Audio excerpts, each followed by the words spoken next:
Before entering the story, please subscribe to the channel, like and share to help me. Thank you. Boring history for sleep. When Victorian postmen wrote love letters to their boots, hey guys, tonight we slip into something deeply uncomfortable. Soggy wool uniforms, stiff collars, and boots that chafe in places you didn't even know had nerve endings. Welcome to the world of the Victorian postman, where you'll be trudging through drizzle, coal smog, and passive-aggressive telegrams, all while whispering secrets to your footwear. You're up before the milkman, out longer than the sun, and the pay? Let us just say you won TB retiring to a villa on the coast of Cornwall. You probably won't survive this. So, before you get comfortable, take a moment to like the video and subscribe, but only if you genuinely enjoy what I do here. Let me know in the comments where you're watching from and what time it is there. Now, dim the lights, maybe turn on a fan for that soft background hum, and let's ease into tonight's journey together. You don't remember signing up for this exactly, but here you are standing awkwardly on creaking floorboards inside a grimy sorting room in 1850s London. Cobbles glisten with the kind of dew that could soak your socks just by looking at it. Horse hooves clatter in the distance, and the occasional newspaper boy yells something no one understands. Your first step into the street is met with the resigned squish of boot meeting unseen puddle. Perfect. The postmaster's voice slices through the fog like a disgruntled crow. Either way, you've got at least 12 miles of letters today, and no one else going to carry that sack, but you. The brass buttons look nice, but they clink like wind chimes every time you turn. At least your toes aren't chafing, you mutter. Children pretending they're not interested in the post, but clearly hoping for something scandalous. A milk cart rumbles past, narrowly avoiding your foot, and the driver tips his hat without slowing down. You consider yelling something sarcastic, but you'd rather save your breath for cursing your next uphill climb. You imagine delivering a royal secret by mistake Queen Victoria's elopement plans with a stage magician, perhaps. Dozens more stops before tea break, and your right heel is now actively attempting mutiny. You think about quitting, but then again, boots like yours deserve to be walked into the ground.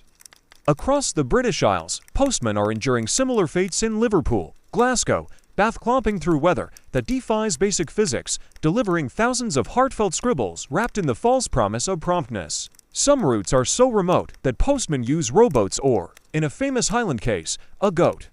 Historians still argue whether the goat delivered the mail or simply ate it. But no, today it's mostly rent notices and advertisements for patent corsets. There's Mrs. Llewellyn, in her doorway, wrapped in a shawl the size of a schooner sail. She snatches the letter before you've even said good morning, nods curtly, and vanishes like a magician's assistant. No tip, not even a boiled sweet. One pigeon flaps off as if offended, probably named Rupert. You tried removing one to be stealthier, but were reprimanded for unauthorized tinkering with royal decorum, letters, footsteps, breath, one muddy moment at a time. Each one is sealed with hope, or fear, or idle gossip about the new vicar's hairline. Boots on, bags ready. He squawks, and you do as you're told because everyone else is already halfway out the door.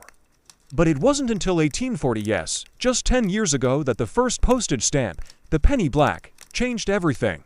It's already betraying you. The left sole flaps slightly, whispering its displeasure. You whisper back, I know, mate, I know. Suddenly, everyone could afford to post letters. And boy, did they. You feel it, or maybe it's just the cold seeping in. Either way, it's off to Mrs. Llewellyn's cottage on the next lane, where she waits every morning like a cat in lace for word from her son, who went off to be a chimney inspector in Manchester. You're not sure whether that's better or worse than your job, honestly. Not official names, of course, nothing Her Majesty would approve of, but affectionate, private ones. You hear of one fellow in Derbyshire who called his right boot Lady Treacle and the left Lord Misery. Yours don't have names yet, but you're open to suggestions. Thanks to this tiny rectangle of sticky social possibility, people are writing to cousins, suitors, dentists, and a strange dance at unprecedented speed. You read delivering a wave of human emotion in sealed paper form, and sometimes it smells faintly of lavender and bad decisions. Your boots heavy, cracked, and vaguely resentful thud against the wooden floor like moody anvils. You tug your wool cap lower. The air smells like ink, ash, and damp parchment. You haven't seen the sun in a while, not properly. There's something about this era every cloud seems personally offended that you exist. But that's your job now. deliver the Queen's mail. Rain or shine, usually rain.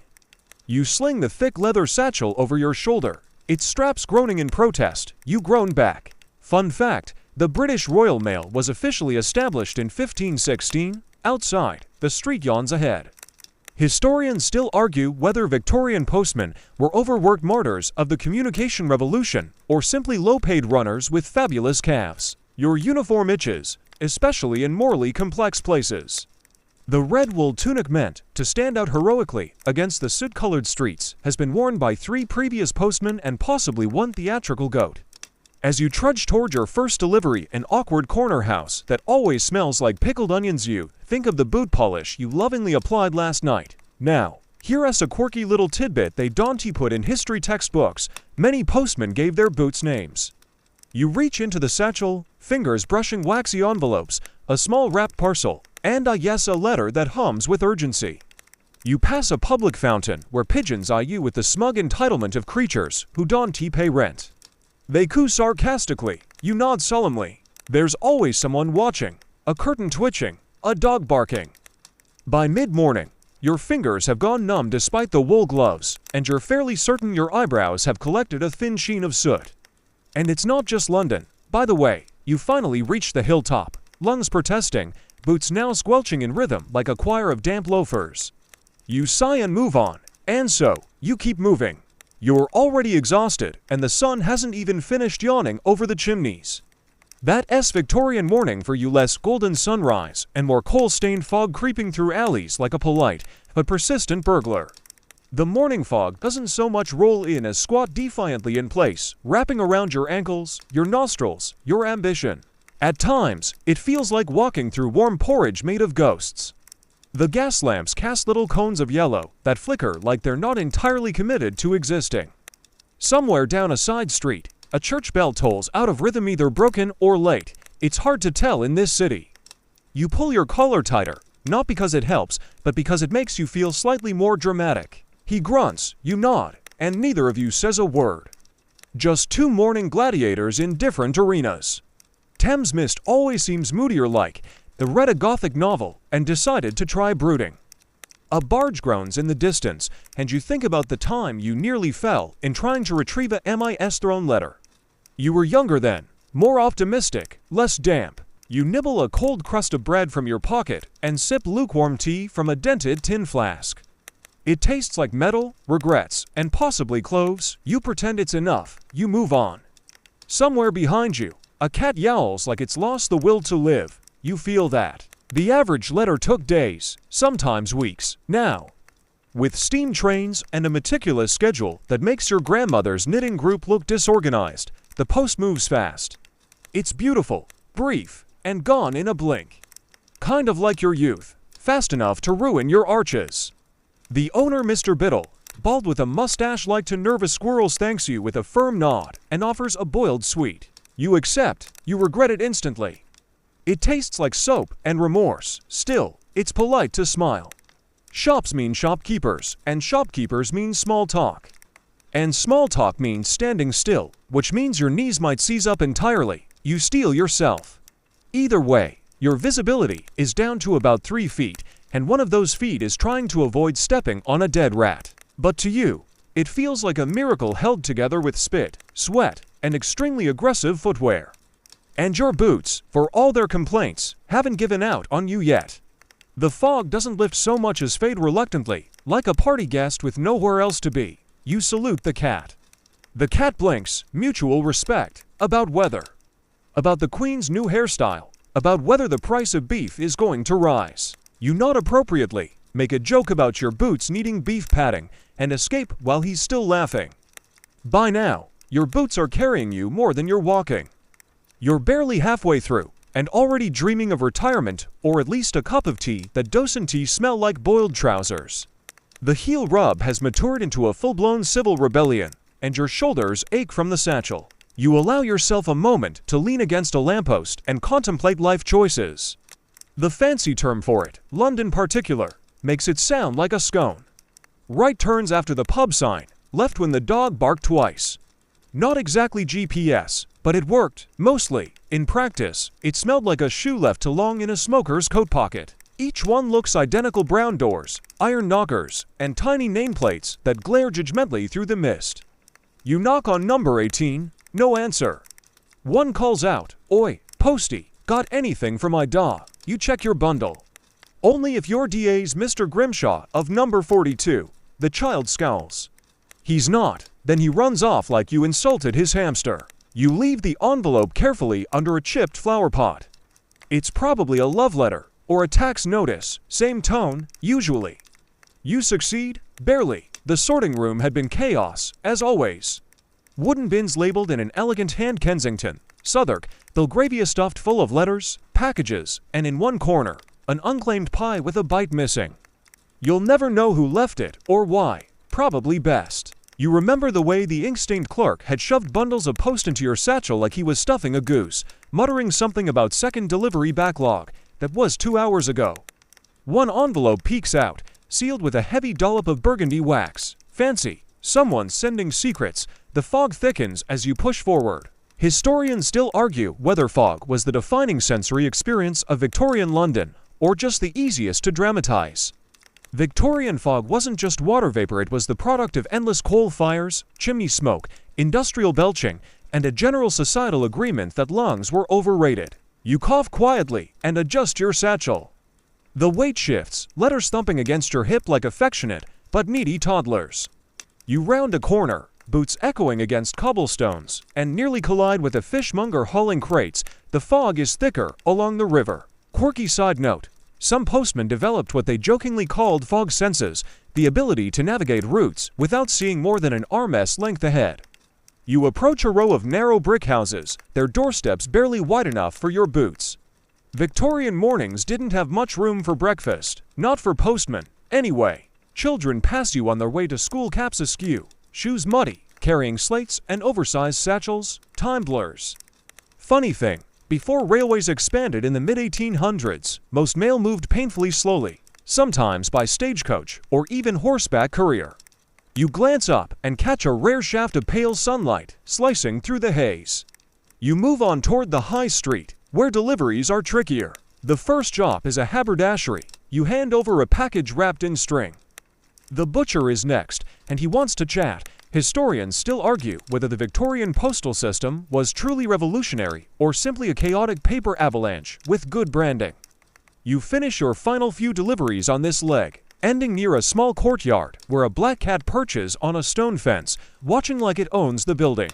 Your next stop is the tea house where a few postmen gather before the second haul of the day. Still, the morning fog is lifting. Your satchel is lighter. It's late morning now, and you're already deep into what some would politely call a strong relationship with mud. Every street, every path, every little detour someone scribbled onto your delivery list seems specially engineered to coat you in London's finest blend of wet dirt, horse leavings, and boot-swallowing muck. You step carefully, like a ballroom dancer trained by pessimists, but it's no use by now. Your boots squelch in perfect sync with your size. Your satchel groans against your hip, growing lighter with each delivery, but somehow still feeling like it's made of bricks and unfinished taxes. Today, you've got at least 400 letters and 30 small parcels. Laundry hangs from upper windows like surrender flags, the fog finally thinning enough for sunlight to peer in judgmentally. Somewhere nearby, a piano plays an off-key waltz, and a dog is barking with the desperation of a creature trapped in a house that smells like pickled cabbage and poor life choices. Either way, here you are, trudging through someone's back garden shortcut, swatting away laundry, stepping over a suspiciously motionless goose, and praying you don't drop anyone's secret engagement plans into the compost pile. Most of them completely unremarkable. Receipts, church flyers, one very smug-looking envelope with gold trim that probably contains a dental bill pretending to be an invitation. You tuck it back in gently, whispering to it like you would to a frightened child. Hold it together. Francis, you say you don't know why you named the letter Francis, but it seems right. A butler answers, gives you a look that suggests you've been personally responsible for the downfall of his lineage, and accepts the letters with a curt nod. You eat sitting on a public bench with a worn brass plaque reading in memory of Mrs. Trundle's Fern. You nod. No words needed. Brotherhood in boots. You raise your sandwich in solemn respect to the fern and continue chewing. One of them smells faintly of lavender and betrayal. You almost ask, but instead turn on your heel. Brick homes here are shorter, tighter together. Windows sit like narrowed eyes watching your every move. The locals nod but don't smile. That's 6 weeks now. I suppose she's forgotten me. You offer a sympathetic shrug, but can T help noticing the way he glances toward his own mailbox like it's a coffin? Everyone smells like soap and cabbage. There's still the afternoon loop, the late deliveries, and whatever mystery the postmaster decides to throw into your lap next. You kind of respect it, slightly damp and smelling faintly of pork. And leave before he can comment on your socks audibly steaming in the sunlight. One envelope crumpled on the edges like someone tried folding it into origami and gave up halfway. Their absence and longing and hope folded carefully into little paper coffins. And you, lucky you, are the undertaker of dreams and overdue bills. It's addressed to the gentleman with the good dog, addressed in a handwriting so curly it looks like it took ballroom lessons. It reads, "To my dearest, on this chilly day, no name. No return address." You slip it into the mailbox like a secret. You lean against a wall and close your eyes for 10 seconds. When you open them, a child has drawn something rude in the condensation on the nearby window. You nod in approval. At least someone's having fun. You squint. That could be 3 people on your route, possibly 4. You make a mental note to wing it and hope the dog answers the door. The wet pair could be wrung out at lunch and swapped when the weather shifted. You try this once. It results in the most unpleasant symphony of squishes you've ever experienced. You never try it again. You glance up as you reach a narrow lane cutting between rows of soot-covered townhouses. Victorian streets weren't exactly built with modern drainage in mind. Between the cobblestones, horse droppings, rain runoff, and the occasional mystery liquid that shouldn't be green, it's less walking and more navigating a multi-textured stew. And a hedge trimmed into the unfortunate shape of a horse that's seen things. As you walk up the gravel path, you can feel your boots starting to dry. Dangerous, that means they're about to go rigid again. Damp boots you can manage. Dry, stiff boots are just slow-acting foot traps. Some neighborhoods are better than others. Wealthier districts get regular cleanings, while poorer areas become impromptu wading pools by mid-morning. You start to understand why people in the countryside still prefer clogs. Victorian postal workers walked an average of 10 to 15 miles a day. That's a half marathon of boot-based diplomacy. And that doesn't even account for stairs. If you think modern delivery folks have it rough with porch cameras, not metaphorically, literally. 1 penny, 1 letter, delivered anywhere in the country. Introduced in 1840, it revolutionized communication and doubled your workload. People started writing letters like they were texting. Can't believe the soup. Send. The new curtains are burgundy. Send. He looked at me strangely again. Send. You begin to suspect half the mail you deliver is actually shade disguised as pleasantries. As soon as you drop off a bundle at Mrs. Cardwell's, her adult son, who appears to have been waiting behind the door, like a startled librarian, hands you 5 freshly written replies. Urgent, he says. You nod like this isn't the 4th time it's happened this week. And barking spaniels. Try climbing for flights in a narrow tenement with someone's leftover pudding stuck to every other step. And here's where it gets annoying. Despite your best effort to stay efficient, letters keep appearing.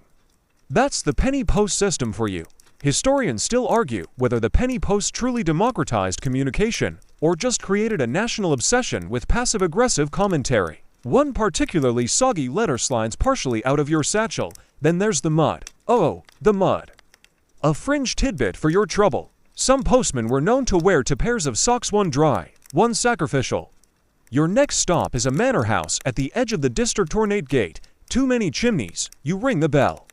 Your lunch break is a slab of bread and a slice of something vaguely pork-based you picked up yesterday and forgot to refrigerate. Nearby, a fellow postman clombs past and offers you a look that says, "1 more parcel and I will move to Prussia." You take a quick inventory of your remaining bundle. 26 letters, 3 parcels. You head toward the eastern blocks. One man, old and stooped, waves you over as you pass. "Got anything from Leeds?" he asks. You shake your head, he sighs. That's the thing about letters, they're never just paper. By the end of the loop, your feet feel like to waterlogged dictionaries. Your last letter of the morning is wedged between a bar of soap and a button in your satchel. And just like that, your morning is over, or at least the first half, but for now. You stand in the middle of a muddy lane, boots soaked, fingers numb, and you think this is what progress looks like. You're starting to feel it now. That slow creep of fatigue in the arches of your feet, the way your left shoulder droops just a little lower than the right, and the deep suspicion that your satchel has a grudge against you and is slowly breeding smaller satchels inside itself. But despite the ache, you glance down at your brass buttons, still shining with a stubborn pride. Your uniform may itch like a woolen curse, but at least you look official, sort of. Victorian postmen wore red or blue tunics depending on region and rank, and the brass buttons. He tried to lure you in before offering free samples and promising he can fix that. There's a sticky bun calling your name behind that glass. But alas, your pay doesn't include morning buns unless one falls off the tray in your direction. And last time that happened, the apprentice gave you a look that could wilt ferns. You point to your watch and mind being late. He nods knowingly and returns to terrorizing someone's mustache. Enough to live on, provided you never took a holiday, owned only one pair of socks, and didn't develop hobbies more expensive than breathing. Thistle Nook, Pine End, and, for some reason, Dave. You have to letters for Dave. You knock twice, the door creaks open, and a man with sideburns bigger than yours greets you with a grin and a peppermint. "You're a good lad," he says. You nod, resisting the urge to adopt him as a mentor for your facial hair aspirations. That moment of authority when someone runs up to you, desperate, waving a sealed envelope and begging, "Can this still go out today?" You think it's somewhere in between. You're not breaking hearts in this outfit, but at least people see you coming. "Oh, the post. I forgot it was Monday." You hand her the envelope. "It's Wednesday," you murmur. She blushes and disappears inside. You hear giggling behind the curtain. Someone finds the postman fascinating. Or maybe it's your uneven mutton chops. You've got letters to deliver, socks to readjust, and possibly a fancy envelope from a mysterious Lady G waiting for you in the next satchel. Either way, you'll take it. You hold out your hand, nod solemnly, and walk off like a letter-carrying demigod, but noble.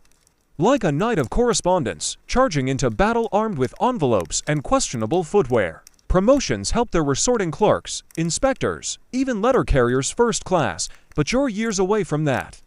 By midday, your toes are staging open rebellion. You once tried layering them with silk, fancy. They've survived puddles, soot, flirtatious housekeepers, and a low-speed chase with a goose. You slide in a stack of outbound letters collected from residents along your route. There's something deeply satisfying about that moment, the swish of the letter drop, the little clang of officialness.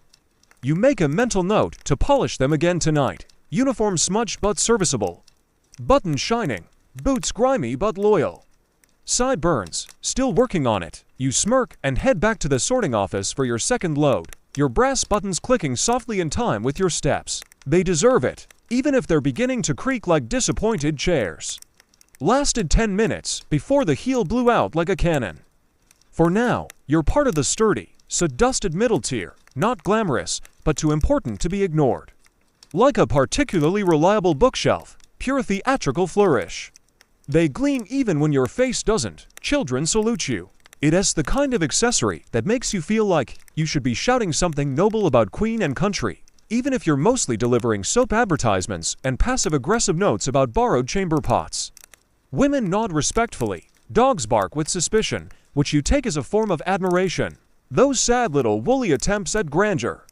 Victorian fashion made sideburns a social currency. Thick, bushy, and wildly asymmetrical seem to be the goal. That's right. Some postmen lined their boots with yesterday's news, extra insulation, slight cushioning, and the added bonus of reading about a Duke scandal while adjusting your gait. Right now, you're walking on the society page, and your arch support is sponsored by the Illustrated London News. Yours look like they're engaged in a custody battle over your cheekbones. You wonder if you could train them into something more majestic, but then remember you barely have time to brush your teeth, let alone groom face fluff with strategic intent. One time, someone mistook you for an army officer. You didn't correct them. Why ruin their day? Either way, you've got the beginnings of what might one day become impressive chops. If they don't migrate up into your ears first. And let's not overlook your hat, flat, circular, and blessedly wide enough to keep at least 3 raindrops from soaking your forehead. You catch your reflection in a shop window. The uniform is fine. The boots, well, they're trying their best. But your side burns. Historians still argue whether facial hair in the Victorian Postal Service was encouraged, tolerated, or simply the result of chronic time shortages and poor razors. You pass a barber's shop that smells strongly of tobacco, lemon oil, and crushed dreams. The barber waves at you. Across the road, the baker's window fogs up with promise. Fresh bread loaves lined like obedient puppies. You allow yourself a moment of longing. Ah yes, Victorian postman pay, not exactly generous. Still, you find solace in your uniform's little perks. The side satchel with its polished clasp, the way your boots thud meaningfully on flagstone. And then there are the socks, the worst part of the uniform. Scratchy, thin, prone to bunching like they're attempting escape. Quirky uniform tip passed down through the ranks, newspaper. You take a sharp turn into a cobbled mews where the houses have names instead of numbers. Historians still argue whether Victorian postmen were symbols of bureaucratic efficiency or accidental fashion icons. At your next stop, a young woman in an apron answers the door with a startled look. As you walk away, your brass buttons catch the sun again. You straighten your posture. You feel oddly noble, wet, itchy. Speaking of which, your boots, you give them a little nod. You round the last bend of the loop and spot the red postbox gleaming like a lighthouse of bureaucracy. As you turn away, you catch your reflection once more in a puddle. One more loop to go. You might even try the peppermint. Not now, though. Boots on, satchel ready. Let's do it again. By the time you slump back into the sorting office, your bones are humming in the key of exhaustion and your boots feel half full of rainwater and tiny regrets. The room smells like damp wool, ink, and overly steep tea, exactly what you'd expect from a workplace that handles emotions by the sackful and socks by the mildew cluster. Bit behind, are we? He mutters. You think about responding, but decide against it. You pour yourself a tin mug of tea that's been steeping since Queen Charlotte was alive and sit on a splintered bench still faintly sticky from someone's disastrous crumpet incident. And half a pickled onion you forgot was in your pocket since Tuesday. You eat like someone filling a fireplace efficiently, without sentiment. Your face has already slid into that expression that Victorian workers develop after a few years on the job, equal parts blank resignation and faint disdain for oxygen. You suspect it's a bit of both. Message said, "Congratulations, twins. We only found out when the dog barked at the doctor." Everyone chuckles. The laughter sounds like boots drying in a low wind. And something sweet you can't identify, possibly a pie stand, possibly something sinister fermenting in a rain barrel. It's best not to look too closely. You feel better. It tastes like boiled lint with a note of regret, a marching song, maybe. Or an ad jingle for soap you can't afford. Rhythm helps. You chew thoughtfully, wondering if that's how your obituary will read. Strong calves, fiercely loyal. Not quite thunder, more like a stomach preparing for indigestion. You hurry your pace, but not so fast that your boots start slapping water up your trouser legs. That's a rookie mistake. Veteran postmen learn to walk just fast enough to beat the drizzle, but slow enough to keep their inner thighs from becoming Victorian cautionary tales. Died with his boots on and a biscuit in his mouth. Not a bad way to go, honestly. You briefly consider trying that, then realize the spoon would probably snap in protest the second you stepped into Lambeth. Still, it's a comforting image. Every postman has their own trick. Some whistle, some mutter, some recite dirty limericks in their heads. One final house, one final door. You place the letter gently into a brass box marked correspondence only, no inquiries. You salute the box and turn away just as the rain decides to commit. You hum. It keeps your feet in motion and your mind from crawling out your ear and heading for the coast. A few of them are squishy in that suspicious way that makes you nervous. Despite everything, the aching joints, the sour tea, the sandwich that may be plotting something in your coat pocket, there's a rhythm to it all. One is addressed in a flowery script, so ornate it looks like it was written by a lovesick octopus. You admire it for a moment before slipping it into a letterbox shaped like a lion's head. The lion appears unimpressed. You nod anyway. A strange, soggy poetry in the march, the delivery, the tiny human moments handed over in sealed envelopes. There's a smell here you can't place. Pickle brine, old soup, time. You pull your collar tighter and let it bead along your shoulders. The wool absorbs everything. You could probably water a garden with your uniform if wrung out correctly. You deliver a package to an open window with a small note that reads, "Place it near the flower pot. Do not knock. The parrots are sleeping." You don't question it. You just obey. The parrots have earned their rest. You don't ask. You never ask. A box rattles. One smells vaguely of sardines and peppermint. Again, you don't ask. You sip anyway. Words aren't necessary. You all share the same understanding. This is not just a job. You begin walking again, boots slapping against the wet cobbles like a reluctant metronome. The quiet, daily rebellions that keep you all sane. Someone has drawn a mustache on Queen Victoria's portrait in the break corner. Another has written "Free the Postal" for in chalk on the sorting bench. No one knows what it means. No one asks. It's a long, slow cardio workout sponsored by the Ministry of Ennui. You're late, he says with the confidence of someone who has never paid taxes. You hand him a letter and resist the urge to ask how many clocks he owns. Mum says thank you, he adds, already slamming the door. You mutter, "Tell her I prefer baked goods as payment," but he's gone. You shrug off your satchel and grab the next load of mail, feeling only slightly betrayed by the weight. You look half drowned, she says, pushing a biscuit into your hand and a cup of thick tea into the other. It's so strong it might qualify as soup, but it's hot, and you're not proud. You take a sip and immediately feel your organs sit up straighter. The postmaster peers at you over his spectacles, perched like twin microscopes on the end of his nose. You stumble over to the communal kettle and iron behemoth that wheezes like it has bronchitis. The tea is tepid. Lunch is a grim affair, a wedge of bread that might once have been near a loaf, a sliver of cheese currently auditioning for the role of Moss. A few of the other postmen shuffle in, hats off, boots steaming, uniforms in various states of trauma. You nod at them, they nod back, and so begins the tiny revolts. Historians still argue whether Victorian laborers developed a unique brand of dry humor as a defense mechanism, or simply inherited it from generations of soggy disappointment. One man Higgins tells a story about a dog who tried to eat a telegram and succeeded. Swallowed it whole, he mutters, "Tea finished," you reassemble your satchel. This time, a smaller load, maybe 20 letters. As you step outside, you take a deep breath of London's finest midday air. Coal smoke, cabbage, the clouds are hanging lower now, as if gravity has tired of fighting them. Somewhere between one door and the next, you catch yourself humming. At number 11, a young boy opens the door before you even knock. Next is a shopkeeper who insists you come inside. She chats idly as you nod along, warm biscuit halfway to your mouth. You know, my cousin married a postman. Strong calves, she said, loyal. You wave goodbye and trudge on. The sky is grumbling again. Quirky tidbit, one postman reportedly tied spoons to his heels to avoid sinking into country mud. You reach a narrow back alley where the walls lean inward like eavesdropping old men. By now, the rain has started again. Not a downpour, just a gentle mist with passive-aggressive tendencies. And here's the strange thing. Some letters are soft with wear, some are stiff with tension. You finish the last of your second loop with your boots making small, exhausted creaks, back to the office.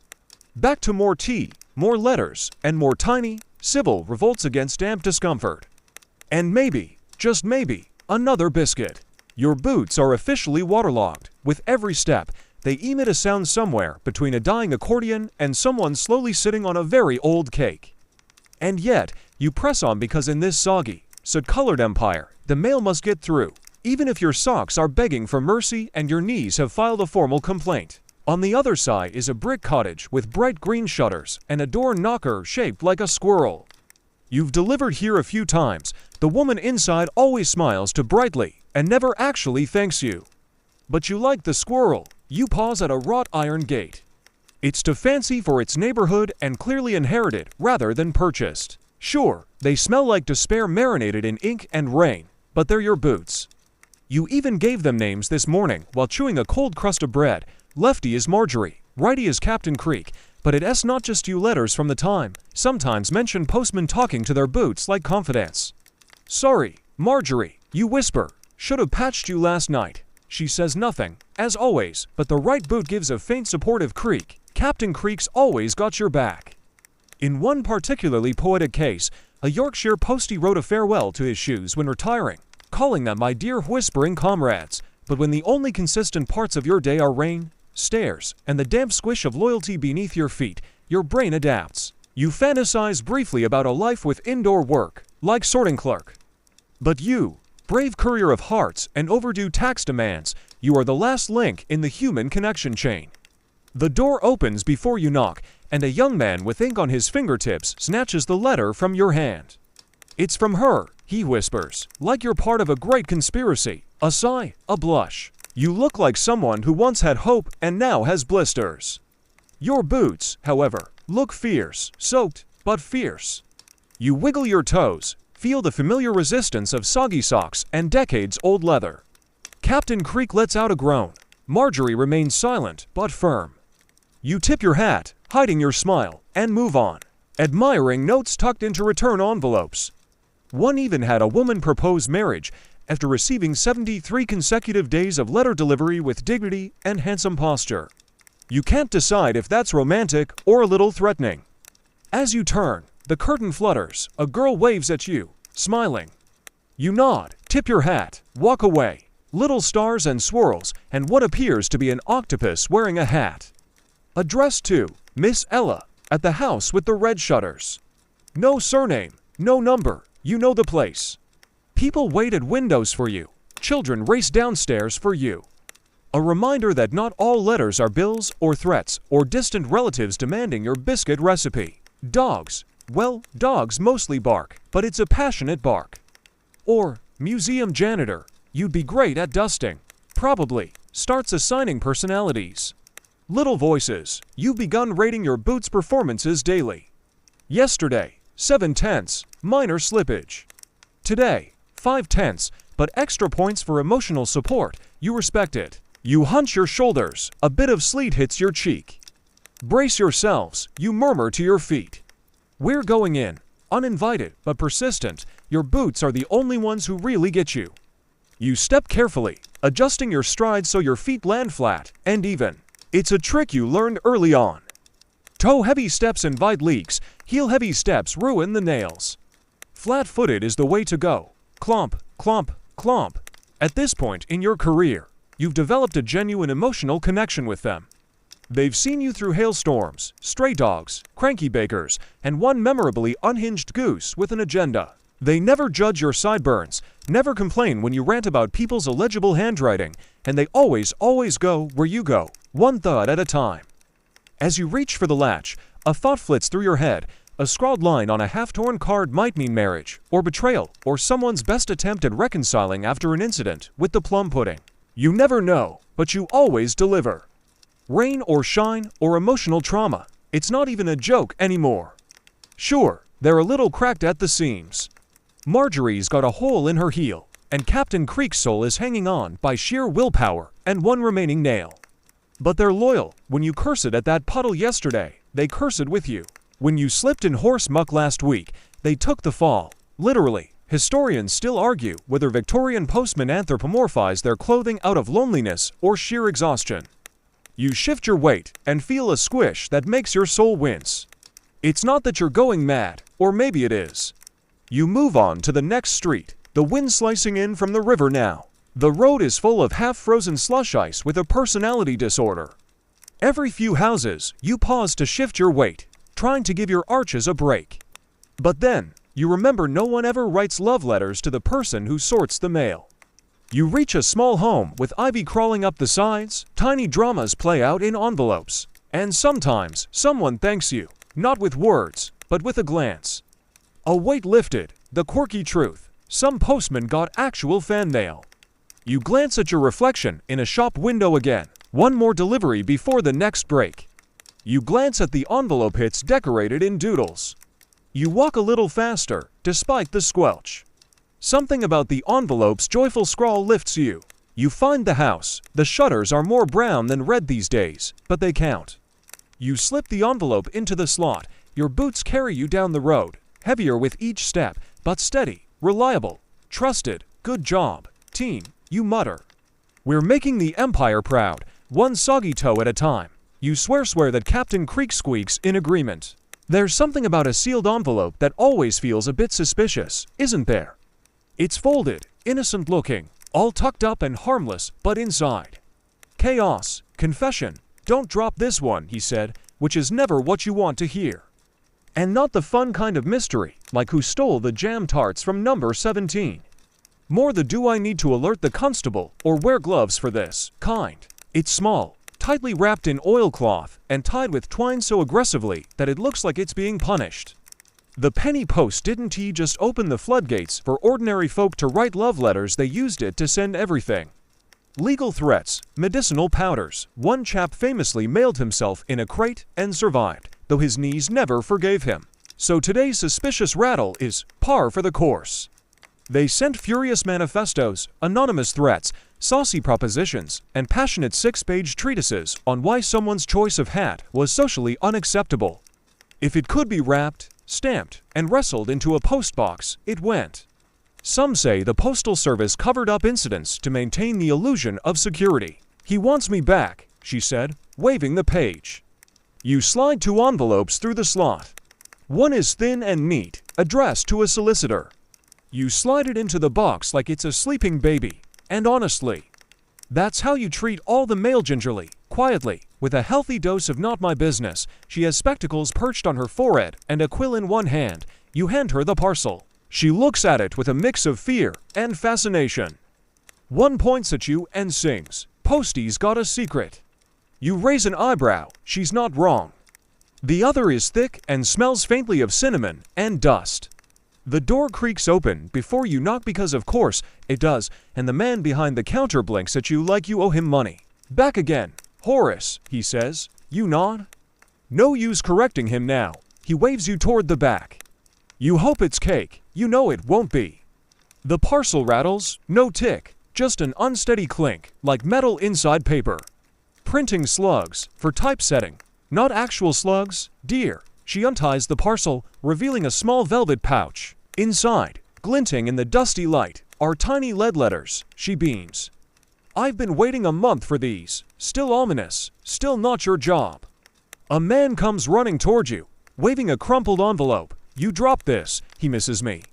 After 4 years and 1 broken chamber pot, then she tossed the letter in the fire and offered you a peppermint. You didn't ask questions. The sky is still gray, but you feel lighter. Not everything that rattles is dangerous. Sometimes it's just Swiss typography. Others suggest most of the damage came not from bombs, but from improperly packaged jam jars and one particularly cursed fiddle. You haven't peeked, but you've listened. And it rattles. Maybe cake recipes. Maybe crime. You never really know. And you, dear friend, will be the one to deliver it with wet socks and excellent calves. It's addressed to Miss Viellerman, care of the old bookshop. You know the place. It's tucked behind the churchyard, smells like mildew and pipe smoke, and is always guarded by an elderly man who thinks you're someone named Horace. Wrapped in paper, made to look like every other invitation or overdue library notice, but inside, powder and nails and a whole lot of unpleasantness.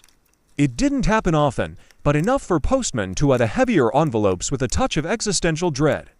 The address reads, to the lady in the 3rd row, seat G5, Curtain Theater. No postage, no stamp, no name. And today, as you shuffle through your afternoon loop with the familiar drag squelch of boots that have seen better centuries, you can't help but feel a little more aware of what's rattling inside your satchel. Because this morning, back at the sorting office, a parcel was handed to you with a quiet, deliberate look from the clerk. You've had to deliver all sorts of strange things, but this one hums with mystery. Victorians were nothing if not enthusiastic about the post. And yes, occasionally, they mailed things that exploded. No joke letter bombs existed in Victorian times, usually crude, often political. Historians still argue whether the dangerous post-panic of the 1880s was overblown or underreported. You haven't had any packages explode on you. Yet, you have had to leak ink all over your leg and one ooze something that smelled suspiciously of pickled herring. And it's not just danger, it's drama. The Victorian Post was a hotbed of scandalous correspondence. People didn't just mail bills and birthday wishes. You once delivered a letter to a widow who opened it and burst out laughing. You reached the next stop, a narrow brick terrace with ivy crawling up its side like it's trying to escape. Further down the street, you deliver a letter with no return address and the words "Please read alone" scrawled across the back. The parcel is still rattling. You can't stop thinking about it. You pass a group of children jumping rope and chanting something about chimney sweeps and jam. You finally reach the bookshop. Miss Ellerman is sitting at a desk surrounded by books stacked higher than your average Victorian moral standard. "It's ticking," she whispers. You pause. "No, it's not," you say carefully. She leans in. "Are you sure?" You listen again. She sighs. "Probably the new type slugs from Zurich." You blink. She smiles. You feel a wave of relief so profound it reaches your toes. Captain Creek even squeaks happily. "No explosives, then," you say. "Not unless I get very upset about grammar," she replies. You leave the shop smiling, boots splashing in a puddle with newfound optimism. And then, just as you turn onto the next street, a shouty "Oi, postie," you glance at it. Your stomach drops. It's not yours. It's not even from your region. Just a wax seal in the shape of a rose. You sigh. Here we go again. You tuck it carefully into your satchel. Someone's about to get a very mysterious matinee surprise. You know that thing where most people end their day by sunset. Where they roll up their sleeves, stretch, and decide it's time for slippers and stew. Yeah, you get to begin your second shift. Because the Royal Mail never sleeps. Not really. There's a whispered myth that a postman once tried to nap at 6:17 p.m.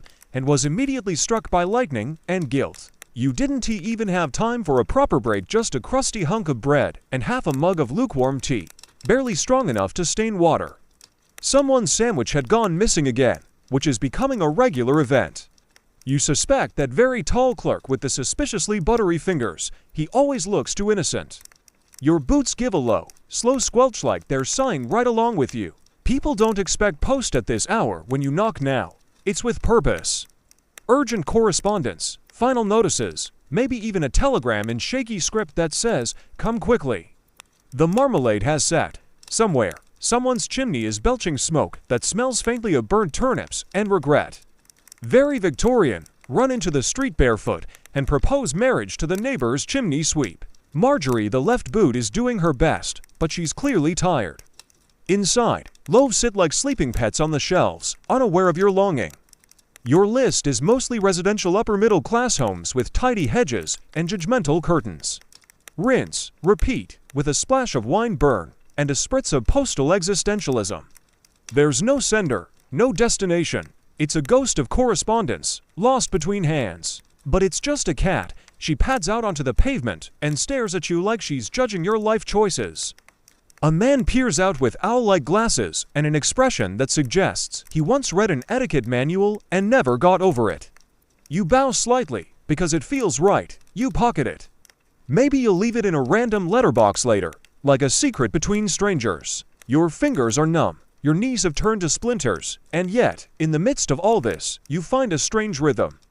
Then, to your absolute shock, he hands you a biscuit.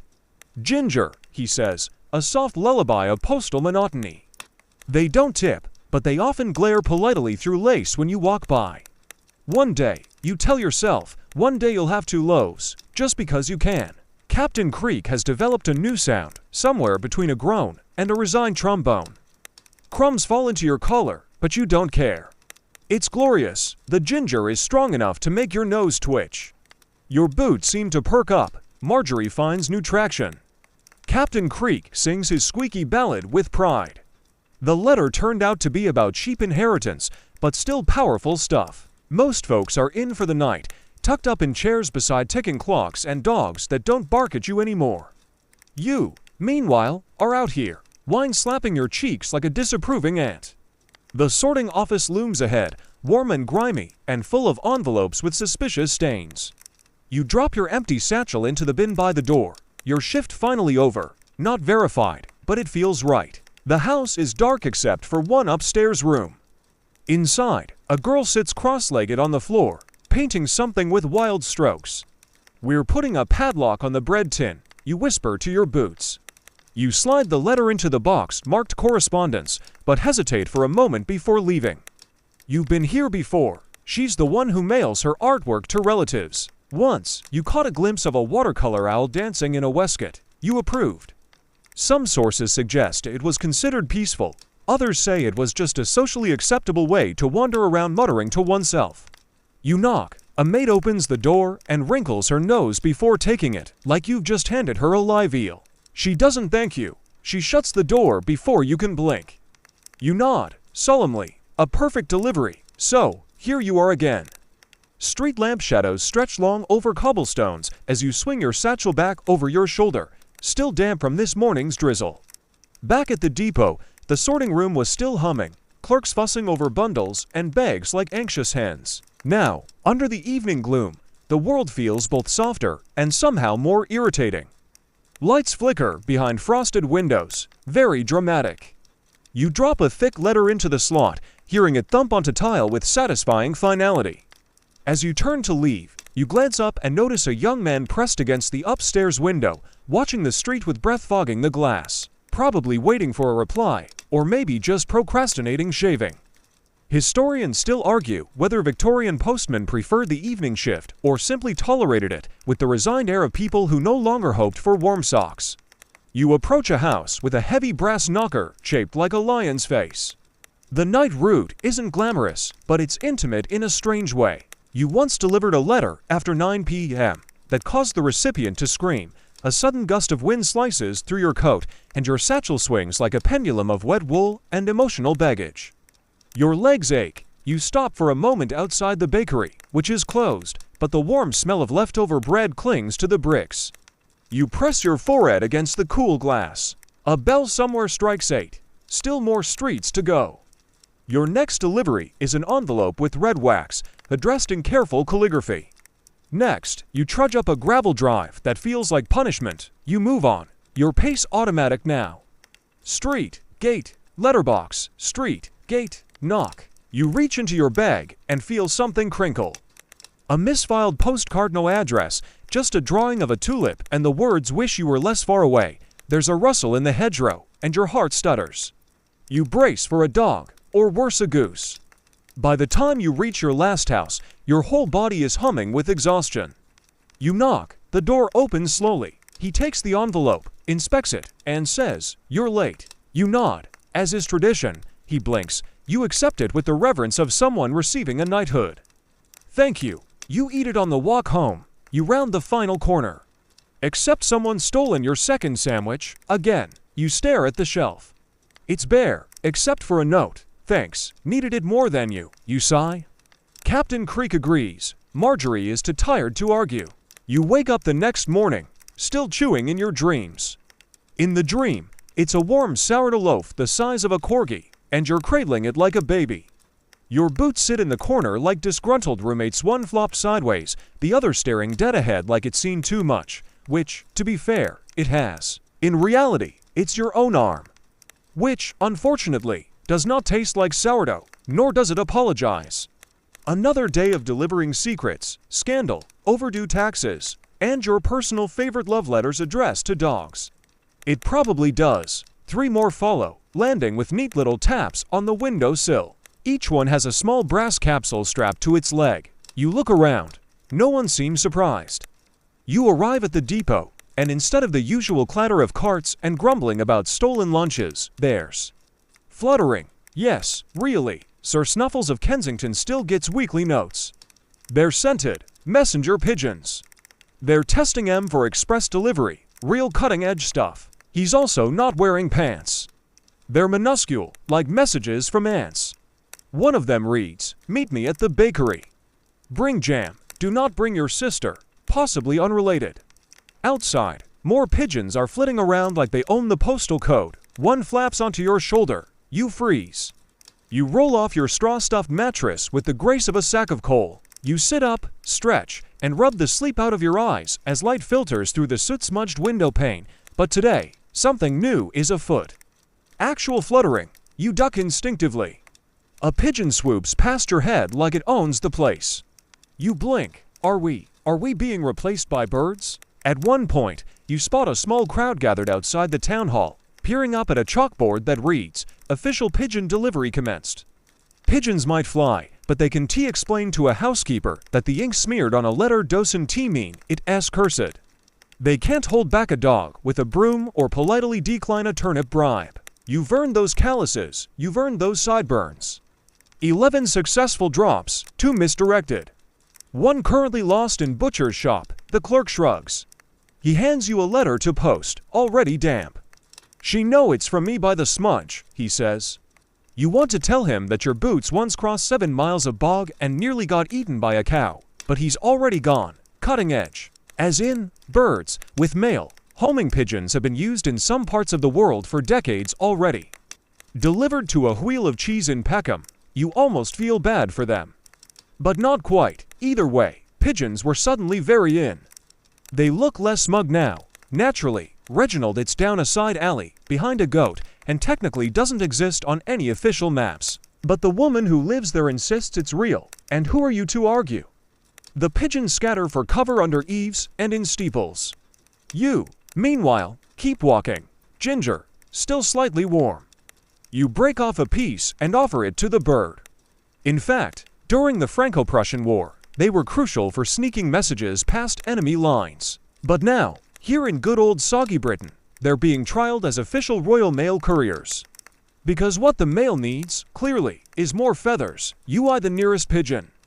It stares back, judgmental, probably already has a better pension plan. This isn't entirely unexpected. Historians still argue whether this was a genuine attempt at modernization or just a very elaborate way to cut labor costs by feeding stale biscuits to birds instead of humans. One of the older postmen squints at the flock and mutters, "First it's pigeons. Next it'll be steam-powered gloves that deliver themselves." You're not sure if he's joking. Later, while sorting your route, you see a stack of tiny pigeon post scrolls being read by a clerk with a magnifying glass. Charming. You're handed your usual satchel, now slightly lighter, suspiciously so, and set off. "Do I salute it?" you whisper. The bird poops and flies away. Classic management behavior. Your route today takes you past the river, where fog snakes between chimney stacks and gas lamps flicker with uncertainty. You sigh. You're being outperformed by winged amateurs with no boots and no sense of direction. And still, somehow, your knees hurt more than theirs. A boy runs past you shouting, "Pigeon got me mum's letter from Gran in 5 minutes. He looks at you like you're a fossil. Still, you have pride. By midday, it starts to drizzle. Your next delivery is to an address that's always tricky. 12.5 Broomsley Mews. You knock. No answer. You knock again. The goat bleats. Finally, the door opens. A small hand reaches out, takes the letter, and closes the door again. Silence. You mutter. "Try doing that, pigeons." You continue your route, navigating puddles, fences, and one man attempting to paint his doorstep during a downpour. Charming, again. Back at the depot that evening, you hear a clerk shouting. One of the pigeons came back with someone else's letter. Turns out, birds are fast but not very literate. Addressed to a Lady Penelope of Finchley, the clerk reads. You try not to grin. You sit on a crate near the boiler with a tin of weak tea and watch the birds huddled near the windows, feathers fluffed up against the cold. One particularly scruffy pigeon limps past, dragging a tiny scroll. You lean down and read it. To whoever finds this, I'm lost. Tell Maud I tried. You pat it gently on the head. Same, Reginald, you whisper, same. Then you reach into your coat pocket and find a crumpled, forgotten biscuit. It takes it with a blink, then waddles away. Boots, 1, pigeons, 0. You're sitting on a wooden bench that squeaks every time you breathe too enthusiastically. It is one of those gray afternoons where the sky looks like wet wool and the sun has, frankly, given up. You've just returned from delivering an urgent letter marked confidential regarding the missing duck, and you're trying not to fall asleep with your boots still on. Inside the sorting office, there's a buzz something slightly more anxious than usual. A letter has arrived from the General Post Office in London, and that always causes a stir. Not because it contains anything exciting, like a royal announcement or a treasure map, but because it means someone somewhere wants to talk about efficiency. A man from London, in a cravat that screams consultant, stands before you and the other postman, holding a chart upside down. Some believe the reports were motivated by industrial zeal. Others suggest it was just a Victorian hobby to obsess over the precise cost of delivering a love note to someone's aunt in Derbyshire. Your heart sinks. You know what's coming.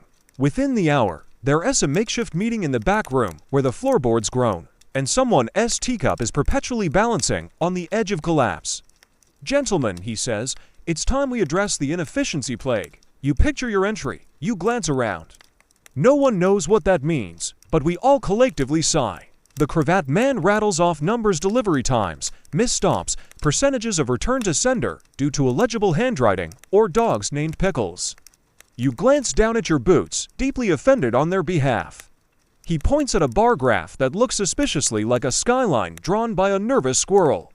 For seconds, how long you spend chatting with friendly bakers eternity, and how long it takes to cross the road when chased by a goose variable. "They want us to time our toilet breaks now," he says. Historians still argue whether these Victorian-era debates about postal efficiency were about genuine improvement or just opportunities for well-dressed men to feel important in small rooms. Meanwhile, you're just wondering how your left sock managed to slip halfway down your foot again. And it's exhausting. One proposal on the table, shortening the delivery window from 12 hours to 8. Another, enforcing a penalty for excessive foot dragging. If it's more than 6 minutes, it goes in the red column. Someone raises their hand and says, "What about when a horse eats the letter bag?" The room pauses.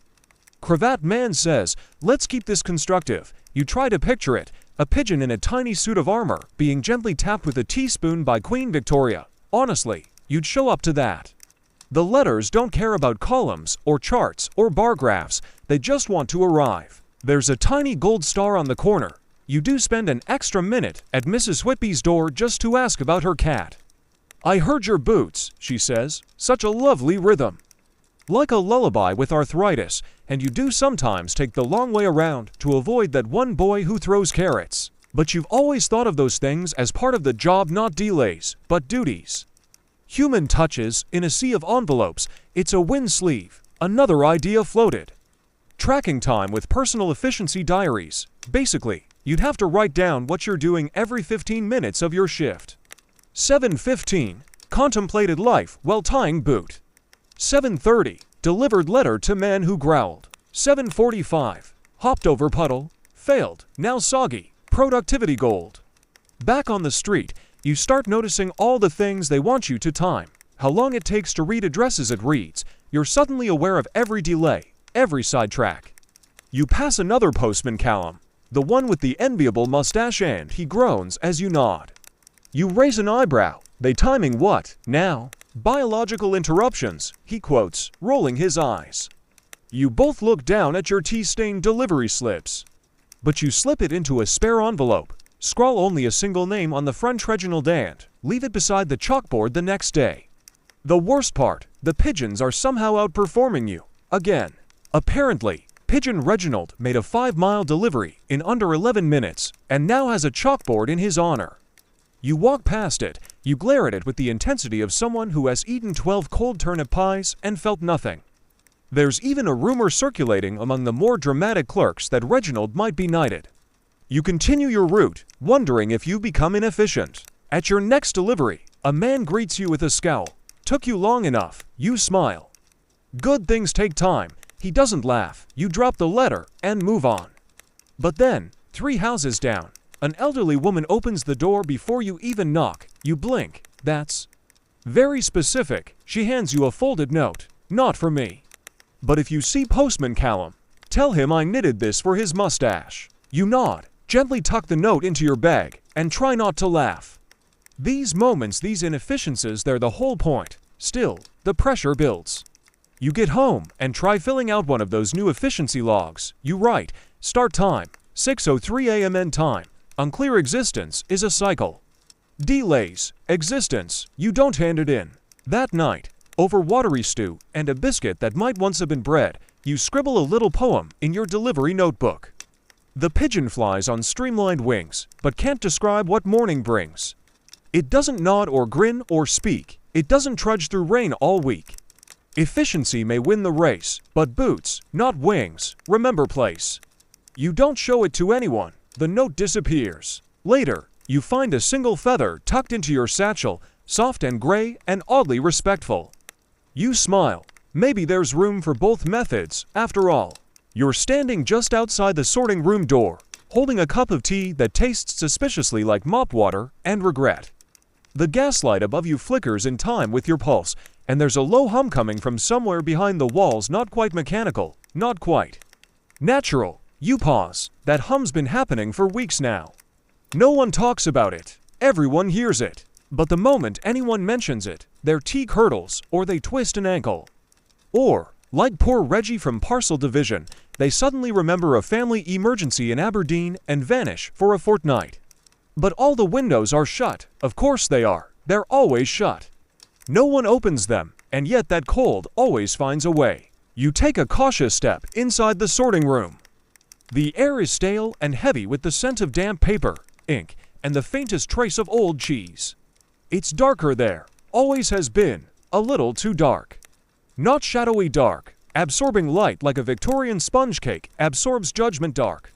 Rows of wooden cubbies line the walls, crammed with letters in every possible state of crumple. Walter now delivers telegrams in Wales. Voluntarily, it flew into the room, landed on the green postbox, let out a single, offended coo, and immediately shed all its feathers.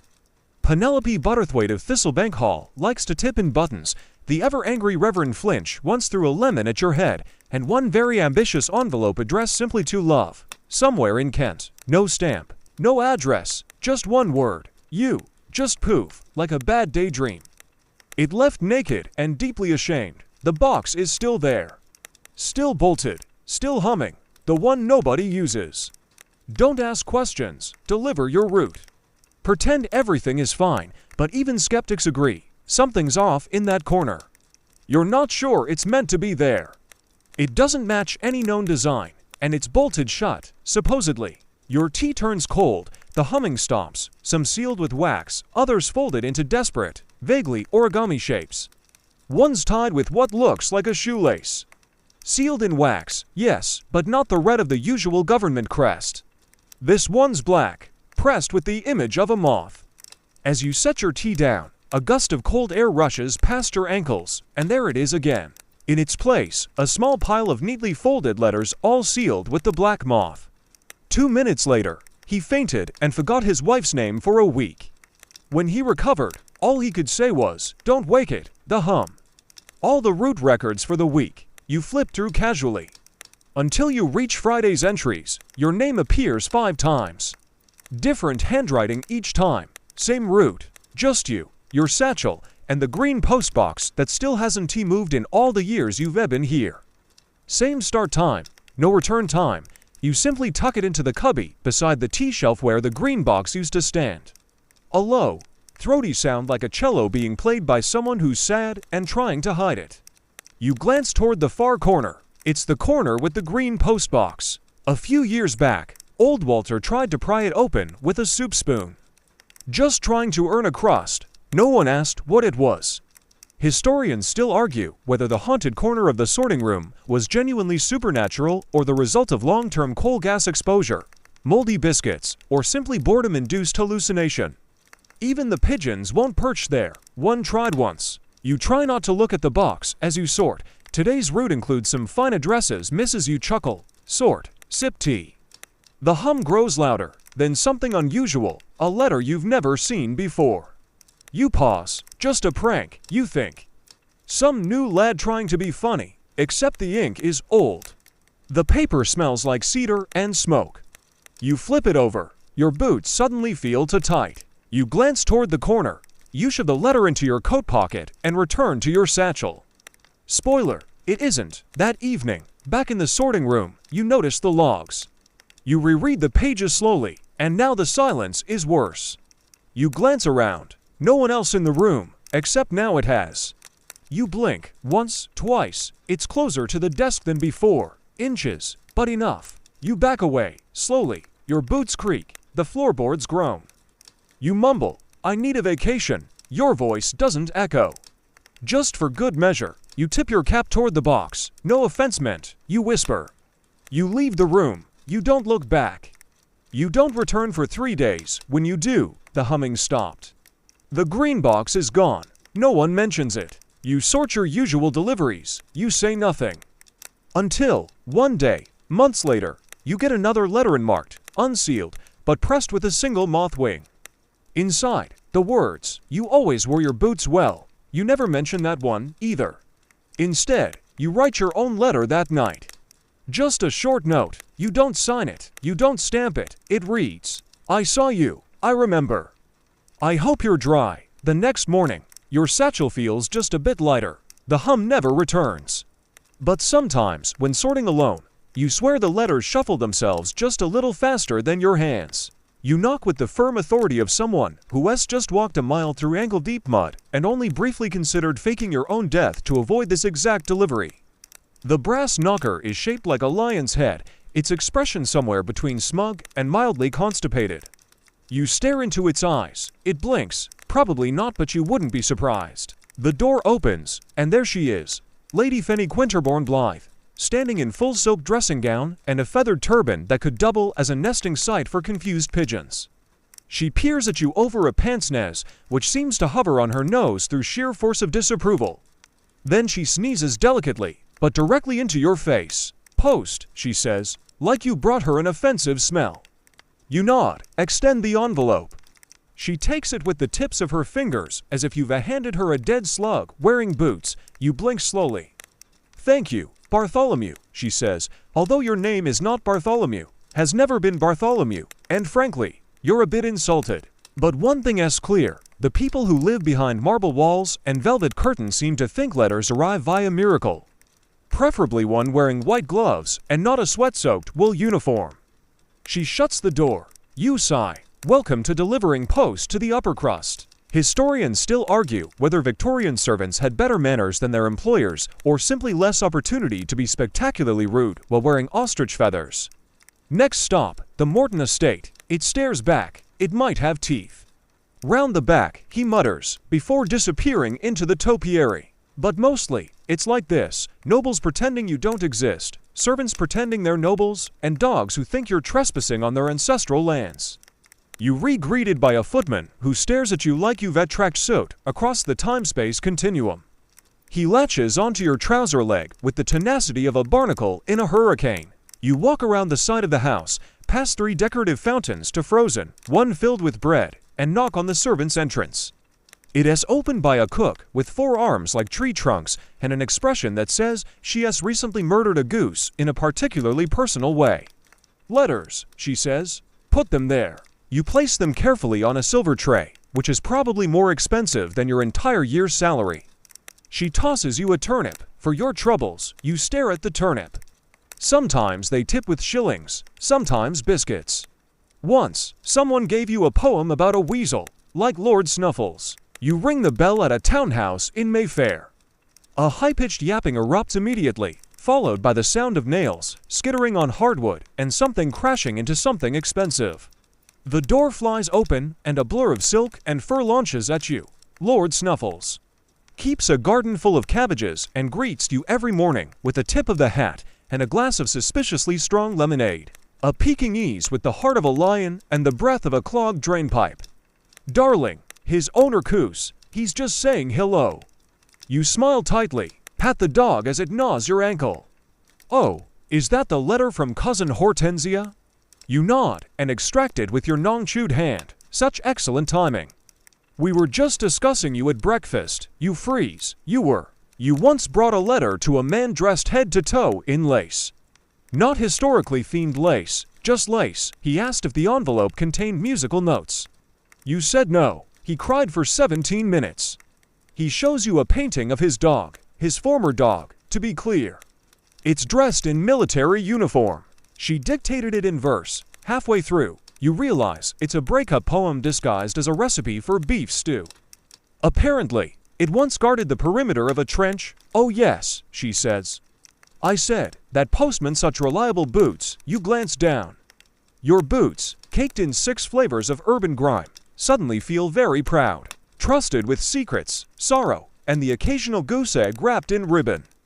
You don't fit into their world, but you pass through it daily, silently, and with a turnip in your satchel. You walk away with a slight limp and the warm, bizarre comfort that somewhere, in someone's ornate dining room, you were the subject of polite conversation over kippers and marmalade, because they real lonely and can tea-talk to their butlers without crying. Not all upper-class deliveries are bad. There's old Sir Duncan McQuibble, for instance. War veteran. One day, he invites you in. You hesitate stepping inside a gentleman-esque drawing room, feels a bit like entering the forbidden zone in a gothic novel, but curiosity wins. Inside, everything smells like leather, pipe smoke, and very old beeswax. You nod solemnly. Sir Duncan offers you a biscuit the size of your palm and says, "Tell me, son, what's the post like these days?" You shrug, mildly aggressive. He roars with laughter. Excellent, keeps the blood pumping. You stay for tea and leave with a small tin of sardines for morale. Other times, upper crust deliveries are downright confusing. Another lady requested you deliver her reply verbally to a colonel across town. You recite it dutifully later that day. The colonel weeps. So, yes, delivering to the upper crust means dodging yappy dogs, wearing your most sarcastic inner monologue, and becoming an impromptu actor, diplomat, and emotional support human. But it also means you learn things, like which houses have the best leftovers accidentally left by servants at the back gate, or which aristocrats secretly feed pigeons. It's a strange upstairs-downstairs dance. You, in your muddy boots and fingerless gloves, a regular in lives lived behind velvet ropes. One time, at dusk, a young boy in a waistcoat sneaks you a folded note. You assume it's a complaint. You open it later. It just says, "You look like the kind of person who listens," and weirdly, you are. December 24th, you wake to the sound of sleet slapping the window like a caffeinated ghost trying to get inside. The entire world outside your blanket cocoon is frozen, wet, and deeply unwelcoming. Your boots are where you left them by the door, still damp from yesterday and radiating the smell of boiled despair. You land hard, satchel jostling, and a dog in the distance barks as if to say, "Nice form." You pull them on anyway, because it's Christmas Eve, which in the Victorian postal world doesn't mean cinnamon and cheer, it means cards. Thousands, from people who forget it's your feet, not Father Christmas, delivering their tidings of comfort and joy. Outside, the cobblestones are glazed with ice. The sort of ice that doesn't look slippery until your hip becomes intimately acquainted with it. You haul yourself up, brush off dignity, and begin. The post office smells like boiled cabbage and panic. Every surface is buried under cards stacked, spilled, and spewing glitter like a Victorian plague. Someone's hung a bit of garland over the kettle, which is sweet until it catches fire and burns half a crumpet. "You're on long route today," says your supervisor, not making eye contact. 19 stops, mostly holiday mail. One of them's Norway. What is certain is this: people who normally sent one letter a month suddenly turned into caffeinated elves by mid-December. You blink. Norway. They prepaid the postage. Send it with the packet boat, but you still have to carry it to the dock. He's building a snowman using soot and optimism. Your breath fogs the air like a steam train that's been emotionally compromised. You trudge up the hill toward the Toppingtons. He shrugs. It smells like wealth and passive aggression. Last year, you dropped it on your foot and swore in Latin. Twice, you glanced down at the offending item, a stack of 83 handwritten Christmas cards, tied with ribbon and lightly dusted with lavender. Historians still argue whether Victorian holiday mail was a display of national goodwill or just aggressive social flexing disguised as cheer. Every time you slide something through, it plays "God Rest Ye Merry," gentlemen slightly off-key. One of the children opens the door mid-delivery and pelts you with a snowball shaped like Queen Victoria's profile. You pass a small boy on your route. "Postman," he cries, "do you have any cards for me?" You check, just one. From Aunt Doris, he beams. You hand it over. Yours is mostly obscured by scarf and regret, but he sees you. He reads it aloud. "Remember to brush your hair and not set fire to the curtains again." "Love, Auntie," he shrugs. "Better than last year." You move on. By mid-morning, your mustache has frozen into something resembling a sculpture of a tiny walrus. It flickers in protest, but holds steady. They always send fruitcake. He waves. His windows glow warm. Laughter spills out. You don Tino, where it comes from, possibly a black market fruitcake exchange, but it's dense enough to qualify as an industrial material. One old woman gives you a letter every year to place on her late husband's marker, the one at the edge of the woods. With the iron gate and the dog that may or may not be part werewolf, she never says what's inside. But once, a breeze caught the edge, and you saw a line, "I saved you a roast potato."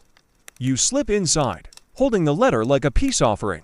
The door is already ajar. A figure appears tall, cloaked, probably allergic to sunlight. They take the letter without a word. Victorian winter days have the lifespan of a startled ferret. By 4 p.m., it's nearly dark. A light snow begins to fall, blanketing everything in the kind of hush that makes you feel like you've stepped into a painting where someone has forgotten to add people. This year's arrives in a metal tin shaped like a cherub. You make room in your satchel and whisper to it, "Behave." The next stop is the Miller family, who've strung bells around their letterbox. "Festive," she shouts. You nod. "Chilling, indeed." Back in town, you pass a baker who's handing out hot buns to anyone with a postal badge. The sorting room hums, not with spectral energy tonight, but the rare, cozy kind voices low, hands warming, boots steaming quietly in the corner. The dock hands give you a nod, take the cards, and offer a flask of something unidentifiable, but warm enough to reanimate a corpse. "Here, lad," he says, "for the road. The bun is warm, sugary, and tastes like survival." You eat it slowly, letting your fingers thaw for 3 precious minutes. Then it's on to the graveyard. Yes, even the dead get cards. Some families leave them at the foot of gravestones sealed, signed, "Addressed to Heaven, CAO Herald." You wipe your eyes. It's definitely the wind. The sun dips early. You light your lantern. Deliveries continue. A note, a card, a small tin of sardines tied with ribbon. Or, if you're lucky, just one quiet morning when no one rings the bell. You pass by the baker's again. It's tempting. But you still have to deliveries. One of them is that house. You approach slowly. The gate creaks open as if on cue. You knock anyway. The door opens further. Then, a nod. That's all. You leave slightly faster than you arrived. Last delivery, the harbor. You trudge through slush and curses, clutching the bundle of Norway-bound cards like the sacred text of a very festive religion. You decline, barely, then miracle of miracles, you're done. You return to the post office. The kettle's going. Someone's brought in a pie. You sit. One lad says, "You see the letter for the Queen today." You nod. Postmarked in pudding. No one questions it. Someone hands you a cracked mug with the words "World's Tiredest Postman" on the side. You raise it in a quiet toast, because this is what you do. Rain, snow, haunted boxes, upper crust oddities, and 83 lavender-drenched messages to Norway every single day. You deliver, even on Christmas Eve, especially then. Because tomorrow, just maybe, there will be something in your own satchel. But tonight, you dry your boots by the stove, sip burnt tea, and feel just for a moment like the world is a little softer than usual. Retirement doesn't arrive with fanfare. It sneaks in, quiet as a foggy Tuesday, while you're still halfway through your route and halfway through a cold meat pie someone mislabeled urgent. There's no golden envelope or triumphant horn. Just the postmaster handing you a folded slip of paper and saying, "It's time." You stare at it. It stares back. You mean now. "Yesterday, technically," he says, sipping tea that might be older than your boots. You nod slowly. The boots your companions through 27 winters, 3 accidental canal falls, and one time a swan bit you so hard you saw stars are no longer boots. They are barely suggestions of boots, more idea than leather. A life traded for something less structured, less postal. You expect joy, you expect rest. Instead, you get Tuesday. An actual Tuesday, with nothing to sort, no brass buttons to polish, no angry turbaned aristocrats sneezing in your general direction.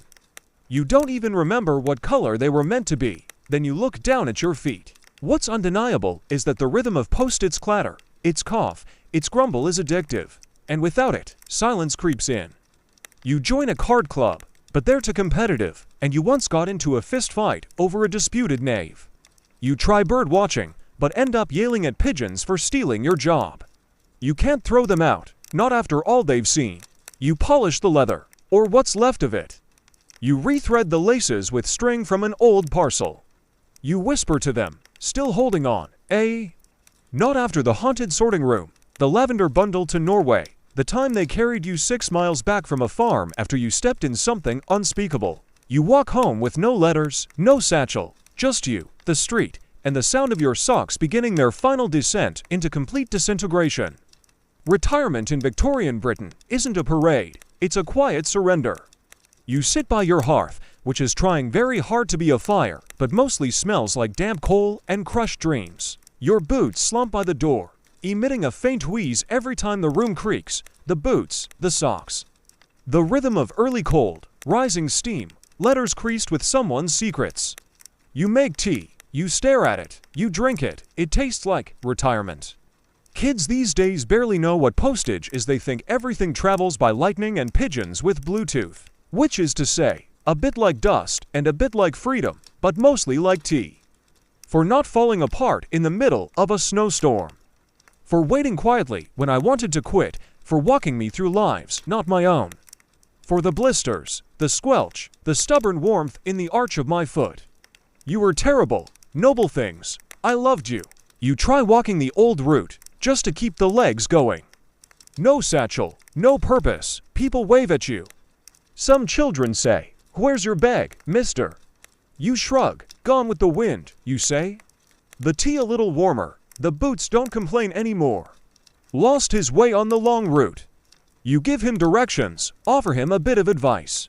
He eyes the boots on the mantel, they've earned the silence. They don't get it. Historians still argue whether Victorian retirees felt relief, loss, or just a peculiar itch behind the eyeballs that only early morning sorting soot could soothe. You try hobbies, you carve a spoon, it looks like a mangled comma. And always you return home to those boots, you watch him go. His steps uncertain, like yours were once, he'll learn. They sit on the mat, crusted with a history no one asked for. You clean them, gently, like you rebrushing the hair of an elderly relative who once saved your life in a barn fire. You consider a ceremonial burial, maybe under the rose bush. Or in the middle of the post office floor with a wreath made of sock lint. You opt for the mantle, you smile, they deserve elevation. One morning, your toes curl inside your last pair of wool socks, barely socks anymore, more net than knit, and you realize something. You've forgotten what it feels like not to wear them. You miss it, so you write a letter, not a fancy one, no ribbon, no lavender. Just a scrap of paper, torn from the back of an old postal ledger. The ink runs a little from your tea-stained fingers. You address it to the boots. Inside, you write, "Thanks for not giving up." You fold it, place it gently inside the left boot. You step back. The room is still. Somewhere outside, a delivery bell rings faintly in the street. No need to answer it. You've delivered everything you needed to. In the evenings now, you sit with a book. Or maybe just the quiet. The fire's a little stronger. One night, a young postman knocks at your door. Yours, you nod. They look like they've been to war. You grin. They have. He leaves. Retirement, it turns out, isn't the end. It's just no more damp socks, no more turnip tips. No more weeping colonels or haunted male cubbies. It's memory, echoes in leather, and the faint comfort of knowing that somewhere out there, someone else is lacing up their boots. Whispering promises, walking into fog, just like you did. You wake to quiet, not just the absence of noise, but the soft, dense hush of a morning that has nowhere to be. There's no knock, no sorting bell, no muffled yailing over misplaced envelopes. But the boots on the mantel are still there, watching, waiting, patient as ever. Just light filtering through the curtains, pale and slow, and your breath making small clouds in the cold air. You sit up, blanket still wrapped around your shoulders like a woolen victory flag. The fire's out, the kettle is not yet awake. The good kind, heavier than usual. Slightly yellowed from age, you dip your pen. Not the one with the bent nib, but the nice one. The one you saved for letters that mattered. Today, you decide, is the day. You sit at your writing table, really just an old door on to crate sand, dig out the last clean sheet of paper. And this letter, well, the boy who wrote letters to his dog after it passed. The widow who sent thank you cards every Thursday, without fail, for 36 years. You wonder if your boots remember those moments as you do. All of it, you never asked for praise, you just kept walking. Which is all anyone can do. You begin, you know better. You lived it, those boots weren't tools. They were teammates, grim-faced companions in damp woolen trenches of ordinary life. To my boots, the kettle, finally awake, begins to whistle softly. The secret sealed in envelopes that pass through your hands. A nation's heartbeat, pulsing in ink and wax and hurried script, not for speed, not to chug before a route, just to sip, to sit. Not a demanding shriek, just a little wheeze, like it too is retired but still wants to help. The boots blur slightly, your vision softened by age and steam. But they're still there, always, and then you let it all pour out. You tell them about the first time you wore them, the blisters, the stiffness, the way they squeaked like anxious mice. You remind them of the long hill with the slippery stones the night you ran 3 miles in the rain to deliver a final telegram. You've walked the route. You've finished the journey, one final letter, written by someone who walked countless miles in silence. It never needs to be sent, because the journey itself was the message. Let the clatter of sorting rooms and the soft squelch of rainy streets dissolve into hush. No more early bells, no more snowy steps or chimney smoke curling up from distant rooftops. Just the warmth of the fire, the fading scent of tea, and the boots quiet, still, and filled with stories they'll never tell aloud. The times they sat in silence while you fought off sleep at the sorting desk. You recall the crusty old farmer who tipped you in eggs. You list every ailment they endured: drain rot, crack sawless, and that mysterious smell that never left after the goose chase in '77. You finish with, "Thanks for carrying me through it." You sign it, fold it neatly, press it into the left boot's worn interior, where your heel used to sit. You step back, admire the scene, to gnarled relics perched like old generals, now holding a note of gratitude from the soldier they never abandoned. There's no audience, no one to applaud, but the moment feels right. Let your breath stretch out like a long, well-earned sigh. There is nothing left to carry, no more weight on your back. No more frost creeping into your socks. The work is done. The boots are resting, and so can you. Historians still argue whether Victorian postmen formed true emotional bonds with their gear or if those attachments were simply the product of exhaustion, repetition, and freezing toes. You pull your armchair closer to the fire. It's crackling again. You pour tea. You think about all the miles you walked, the lives you brushed past. You used to think you were just a carrier. Now you realize you were a witness. And that is something. You lean back, let your eyes rest. You murmur, "Sleep well, lads." They don't reply. They never needed to. And now, as your breath evens out and the story settles behind your eyes like a gentle fog, let your mind drift further. Imagine the gentle rustle of paper. Not urgent, not chaotic, just a slow unfolding. Let your shoulders drop. Whatever time is where you are, morning on a snowy hill, midnight in a soft-lit room, or twilight in the middle of a city, you're safe here. Close your eyes now. Let sleep find you, the way letters find their way home, quietly, carefully, and just in time.